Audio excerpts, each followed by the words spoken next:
Hello everyone, good morning. आप सभी का मेरे यूट्यूब चैनल में बहुत बहुत स्वागत है। आज हम द्वितीय युग के बारे में पढ़ेंगे, जिसे जागरण सुधार काल नाम से भी जाना जाता है। जागरण सुधार काल डॉक्टर नगेंद्र ने कहा तथा इसकी समय सीमा 1900 से 1918 ईस्वी बताई है। दूसरे हैं रामचंद्र शुक्ल, जिन्होंने इनकी स्नेह सीमा 1893 से 1918 बताई है तथा इसे नई धारा का द्वितीय उत्थान कहा है। द्वितीय युग का नामकरण महावीर प्रसाद द्विवेदी जी के नाम पर ही पड़ा। अब मैं आप सभी को द्विवेदी मंडल के प्रसिद्ध कवियों के बारे में बताऊंगी। इसके प्रसिद्ध पहले कवि हैं श्रीधर पाठक तथा दूसरे हैं महावीर प्रसाद द्विवेदी व तीसरे हैं हरिओ जी, जिन्हें अयोध्या सिंह उपाध्याय के नाम से जाना जाता है। तीसरे हैं रामचरित उपाध्याय तथा पांचवें हैं मैथिली शरण गुप्त। पहले कवि हैं श्रीधर पाठक।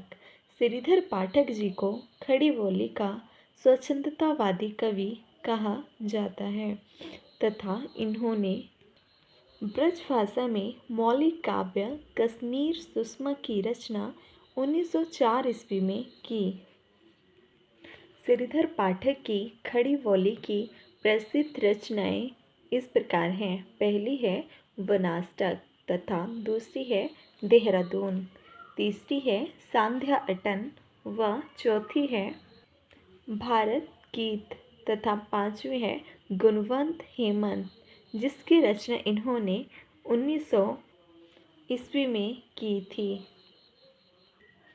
श्रीधर पाठक द्वारा खड़ी बोली में रची गई प्रथम रचना गुणवंत हेमंत है तथा खड़ी बोली की प्रथम पुस्तक एकांतवासी योगी है।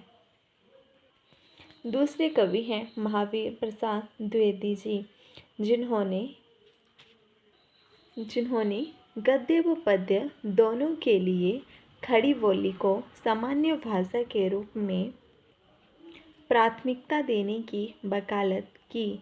महावीर प्रसाद द्विवेदी जी की प्रसिद्ध रचना है सर्गो नरको ठिकाना नहीं। महावीर प्रसाद द्विवेदी जी के अनुदित व मौलिक नाटक 80 हैं तथा इनके प्रसिद्ध नाटक हैं काव्य मंजूषा व दूसरी है सुमन। हमारे तीसरे कवि हैं अयोध्या सिंह उपाध्याय हरिओद। इनका जन्म 1865 ईस्वी में व मृत्यु 1947 ईस्वी में हुई थी। इन्हें गणपति चंद्र गुप्त जी ने आधुनिक काल का सूरदास कहा है। इनकी प्रसिद्ध रचनाएं हैं वैदेही वनवास, परिजात व प्रिय प्रवास। यह इनके महत्वपूर्ण प्रबंध काव्य हैं।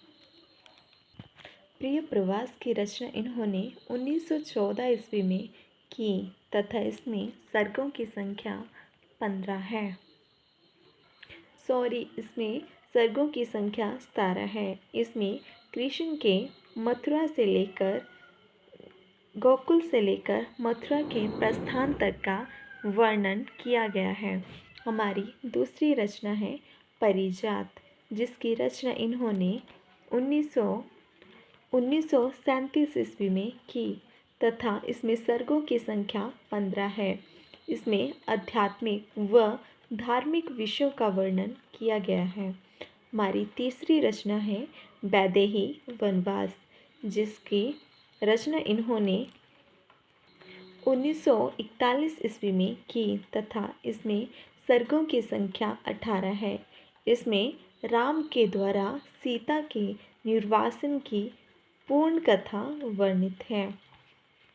प्रिय प्रवास को खड़ी बोली का प्रथम महाकाव्य भी कहा जाता है।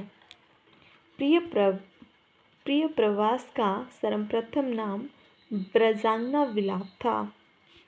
इनकी प्रसिद्ध रचना है कृष्ण शतक, प्रेमांबु व चोखे चौपदे, चुभते चौपदे, रस कलश, फूल